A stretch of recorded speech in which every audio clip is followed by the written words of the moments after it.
राजसमंद नामक एक गांव में जगमोहन अपनी पत्नी सोमा और बेटी गुड्डी के साथ रहता था। जगमोहन के पास जमीन तो थी लेकिन साधन ना के बराबर थे।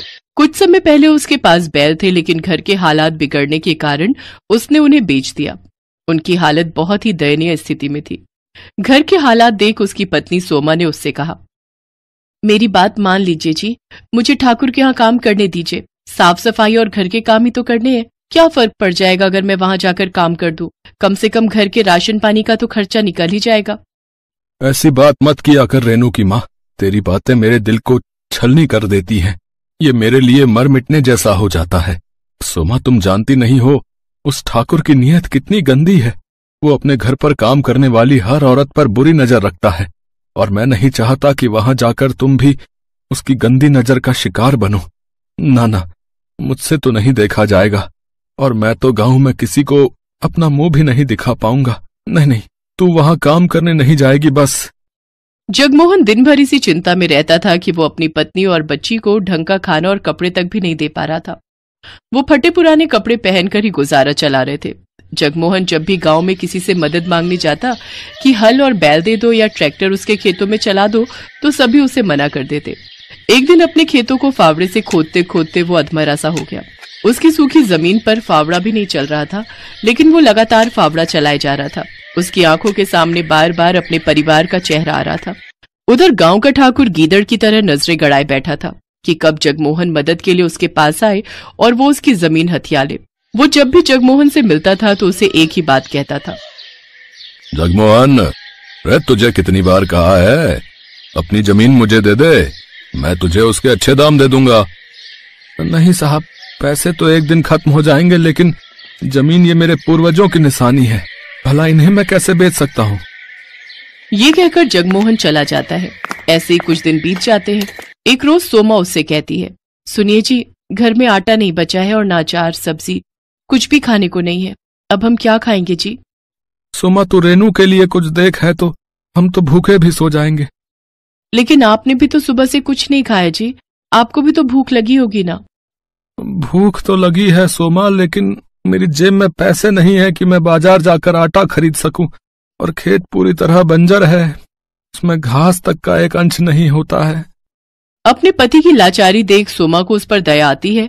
फिर उसका ध्यान अपने पति की बात पर जाता है और वो आंगन में लगी घास को देखती है। फिर उसे तोड़कर लाती है और उसे पतीले में उबाल लेती है। फिर सिलबट्टे पर पीसकर उसका पेस्ट बना लेती है और उसमें नमक, मिर्च, हल्दी, अजवाइन मिलाकर उसे तवे पर डाल देती है। फिर उसकी गोल सी रोटी बनाकर तैयार कर लेती है।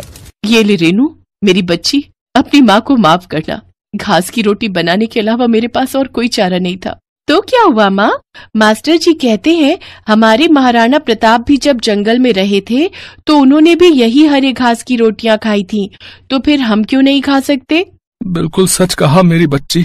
फिर जैसे ही रेनू और जगमोहन उसे अपने मुंह में डालते हैं तो उसे खाकर कहते हैं, वाह माँ, ये तो बड़ा ही स्वादिष्ट है। हाँ सुमा, ये तो लाजवाब है। की आंखों से आंसू बहने लगते हैं। मैं जानती हूँ ये इतनी अच्छी नहीं है, आप दोनों बस मेरा मन रखने के लिए कह रहे हैं। फिर उन तीनों की आंखों से आंसू बहने लगते हैं। तभी दरवाजे पर कोई आदमी आता है। जी, ये जगमोहन जी का घर है। जी हाँ। तभी जगमोहन आता है। क्या बात है भाई साहब?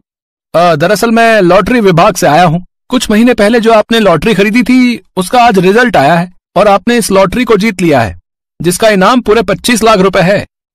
25 लाख रुपए? और साथ में ये, हाँ जी, और साथ में ये आज का खाना हमारी कंपनी की तरफ से आपके लिए। ये सुनकर जगमोहन, सोमा और रेनू सब बहुत ही खुश होते हैं। अब उनके दिन बदल जाते हैं। जगमोहन ट्रैक्टर बुलवाकर अपने खेतों पर चलवाता है, जिससे उसकी बंजर भूमि में जान आ जाती है और उसमें फसल उगाती है। साथ ही वो अपने लिए पक्का घर भी बनवा लेता है और अब शहरों से नई नई खाद लाकर अपने खेतों पर डालता है, जिससे उसकी फसल अच्छे से तैयार हो जाती है और वो उससे भी काफी पैसे कमाने लगता है। देखते ही देखते अब वो उस गांव का सबसे अमीर आदमी बन जाता है। अब वो अपने परिवार की हर इच्छा पूरी करता है और खुशी खुशी उनके साथ रहने लगता है।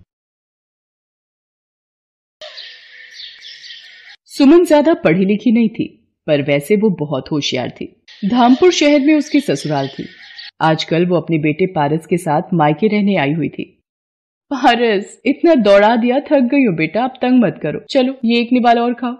सुमन बिटिया, तू जितना बोलेगी खाने के लिए ये उतना ही तुझे तंग करेगा। अपना भी तो ध्यान रखना है, 7वां महीना चल रहा है, ऐसे भागा दौड़ी ठीक नहीं। क्या करूँ माँ, खाने के लिए इसके आगे पीछे ना भागूं तो ये पूरा दिन कुछ ना खाए। रुको माँ, शायद मेरा फोन बज रहा है। हेलो माँ जी, सब ठीक तो है? आप रो क्यों रही हो? क्या नितिन का एक्सीडेंट हो गया? कौन सा अस्पताल में है वो? मैं पहुंच रही हूँ।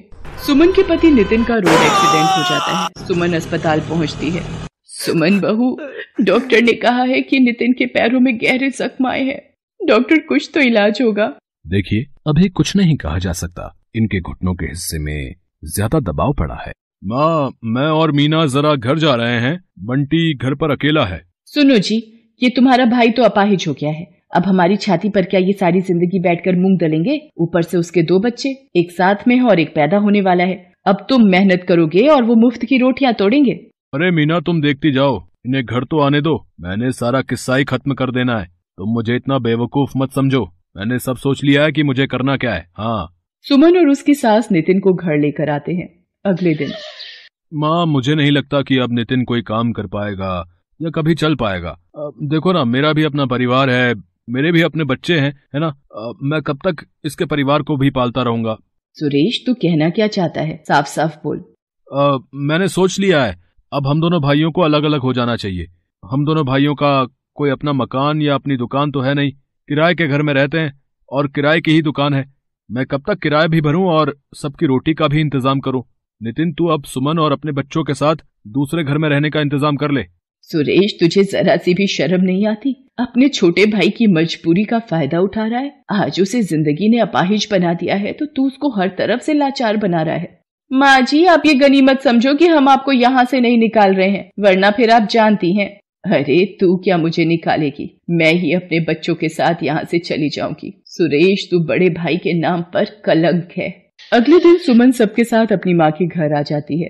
तू चिंता मत कर, तू अब मेरे साथ यहीं रह मेरे पास। नहीं माँ, मैं तुम पर अपने परिवार का बोझ नहीं डाल सकती। तुम भैया भाभी के साथ रहती हो, मैं नहीं चाहती मेरी वजह से मेरे मायके में कोई परेशानी हो। माँ, तुम यही पास में ही कोई किराए का घर दिलवा दो, मैं वहीं रह लूंगी। मेरी बच्ची, तुझे कितने दुख झेलने पड़ रहे हैं, पर भगवान पर भरोसा रख, वो सब ठीक करेंगे। सुमन 1200 रुपए महीने का एक किराए का कमरा ले लेती है। अब उसकी सबसे बड़ी दुविधा ये थी कि आखिर वो अपने परिवार की आजीविका चलाने के लिए पैसे कहाँ से लाए। एक दिन, माँ जी, पारस माँ के साथ वृंदावन दर्शनों के लिए चला गया है। घर कितना सूना सूना सा लग रहा है। हाँ बहू, वो होता है तो पूरा घर उसके शोर से गूंजता रहता है। माँ जी, नितिन की 2 कमीजें दर्जी को ठीक करने के लिए दी थी, मैं लेकर आती हूँ। सुमन बाजार चली जाती है। रास्ते में वो सोच में डूबी थी, क्या करूं? मुझे कमाई का कोई जरिया तो ढूंढना ही होगा। मुझे कहीं नौकरी भी तो नहीं मिलेगी। काश मैं ज्यादा पढ़ी लिखी होती। अरे, सब्जी के ठेले लगे हुए हैं। नितिन का लौकी खाने का मन था, उस सब्जी के ठेले से ले लेती हूँ। भैया, ये एक लौकी देना। अभी इनके आलू तोल लूं, फिर देता हूँ। ये लो माता जी, 2 किलो आलू, 40 रुपए हो गए। भैया, ये तुमने तराजू के नीचे क्या लगा रखा है? दिखाना जरा। कुछ भी तो नहीं लगा रखा मैडम जी। सुमन तराजू उठाती है। वो ये देखकर हैरान रह जाती है कि तराजू में चुंबक चिपकी हुई है। भैया, कुछ तो शर्म करो, तुम लोगों को धोखाधड़ी से सब्जी बेच रहे हो, चुंबक लगाकर घपला कर रहे हो। ईमानदारी से काम करना नहीं आता तुम्हें? पता नहीं कब से लोगों के साथ धोखाधड़ी करके सब्जी बेच रहा है। सुमन को बोलता देखकर लोगों की भीड़ लग जाती है। तभी वहां एक आदमी आता है जिसे देखकर उस जगह पर खड़े सारे ठेले वाले उसे झुककर नमस्ते करते हैं। क्यों अरिया, क्या हुआ? यहाँ इतना शोर कैसा तेरे ठेले पर? ये सब्जी वाला लोगों को ठगता है, अपने तराजू में चुंबक लगाकर लोगों से धोखाधड़ी करके अपनी सब्जी बेचता है। मेरी इतनी हिम्मत हरिया कि तुम मेरे इलाके में सब्जी का ठेला लगाता है और धोखाधड़ी करता है। मैं चाहूँ तो अभी तुझे यहाँ से हटा सकता हूँ। माफ कर दो सज्जन सेठ, आज के बाद कोई बेईमानी नहीं करूंगा। शराफत से सब्जी बेचूंगा। मेरे छोटे छोटे 4 बच्चे हैं, अगर मेरा कमाई का जरिया छिन गया तो वो भूखे मर जाएंगे। हाँ, रहने दीजिए भाई साहब, इसे अपनी गलती का एहसास हो गया है। मैं जानती हूँ परिवार की परेशानियों का दर्द क्या होता है। बात करते करते सुमन की आंखें भर आती हैं। तभी चिंता से उसके दर्द शुरू हो जाता है। वहाँ आसपास में भीड़ लग जाती है। अरे, इन बहन जी की तबीयत खराब हो रही है, लगता है इन्हें अस्पताल ले जाना पड़ेगा। सुमन की अचानक शायद चिंता और परेशानी से दर्द शुरू हो जाता है। सज्जन सेठ कुछ लोगों की मदद से सुमन को अस्पताल ले जाता है। सुमन रास्ते में ही अपने घर का पता सज्जन सेठ को बता देती है। सज्जन सेठ उसकी सास को अस्पताल बुला लेता है। सुमन को एक बेटी पैदा होती है। वही सज्जन सेठ को पता चलता है कि सुमन का पति नितिन अपाहिज है और वो बहुत ही दुखों से गुजर रही है। सज्जन सेठ, आज आपने बड़े भाई की तरह मेरी मदद की है। मैं आपका एहसान कभी नहीं भूलूंगी। इसमें एहसान की कोई बात नहीं है बहन, तुम मेरी अपनी बहन जैसी हो। सुमन घर आ जाती है। कुछ दिनों बाद सज्जन सेठ उसके घर आता है। सुमन बहन, तुम मुझे काम के लिए बोल रही थी? मेरे पास सब्जी की बहुत सी दुकानें हैं, पर संभालने वाला कोई नहीं। मैं चाहता हूं मेरी मंडी में जितनी भी सब्जी की दुकानें हैं उनका हिसाब और देखरेख अब से तुम रखो। मैं जानता हूं तुम्हारी जगह ये काम और कोई ईमानदारी से नहीं कर सकता। माँ जी, नितिन देखो, भगवान ने सज्जन सेठ के रूप में एक भाई देकर हमारी कितनी मदद कर दी। सुमन की आंखों में खुशी के आंसू थे। वो अब कड़ी मेहनत से मंडी में जाकर सब्जियों का सारा हिसाब रखती, एक एक दुकानदार से जाकर पूछती और देखती कि सब कुछ ठीक से चल रहा है या नहीं। सज्जन सेठ भी सुमन की मेहनत को गौर करता था। सुमन के आ जाने से सज्जन सेठ का भी काम बहुत आसान हो गया था। अब सब कुछ ईमानदारी से चल रहा था। अब कोई भी सब्जी बेचने वाला दुकानदारी में घोटाला नहीं करता था। बहू, तुम बहुत मेहनती हो। तुम्हारे जैसी बहू पाकर मैं धन्य हो गई। अब तो नितिन भी थोड़ा थोड़ा ठीक हो रहा है। देखना, तुम्हारा प्रेम और भगवान के आशीर्वाद से वो भी जल्दी चलने लगेगा। सुमन को सज्जन सिंह के रूप में देवता समान भाई मिल गया था। उस दिन के बाद सुमन सब्जी मंडी का सारा काम संभालने लगी। धीरे धीरे अपनी ईमानदारी और मेहनत के बल पर सुमन एक सब्जी वाली बहू बनकर अपनी सारी जिम्मेदारियां निभाती है।